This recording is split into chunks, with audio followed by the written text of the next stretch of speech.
ST साठी विद्यार्थ्यांची आगारासमोरच शाळा 12 महिन्यांच्या प्रतीक्षेनंतरही बस सेवा बंदच। बुलढाणा जिल्ह्याच्या मेहकर तालुक्यातील कंबरखेड गौंढाळा येथील सुमारे 90 विद्यार्थ्यांना गेल्या वर्षभरापासून एसटी बस सेवा नसल्याने शिक्षणासाठी मोठ्या अडचणींचा सामना करावा लागतोय। अनेक निवेदन देऊनही केवळ आश्वासने मिळाल्याने संतप्त विद्यार्थ्यांनी मेहकर एसटी आगार व्यवस्थापक कार्यालयासमोर प्रतिकात्मक शाळा भरवून अनोखे आंदोलन केले। दरम्यान आगार प्रशासनाने 1 ते 2 दिवसात मार्ग काढण्याचं आश्वासन दिलं असलं तरी यावेळी तरी बस सेवा प्रत्यक्षात सुरू होणार का असा सवाल विद्यार्थी पालक आणि ग्रामस्थांकडून उपस्थित केला जातो आहे। आमच्या गावासाठी आम्हाला बस आवश्यक आहे साहेब।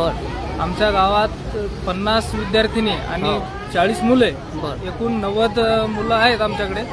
तरी आम्ही वारंवार निवेदन देऊन कोणत्याही अधिकाऱ्यांनी त्याचा पाठपुरावा केला नाही।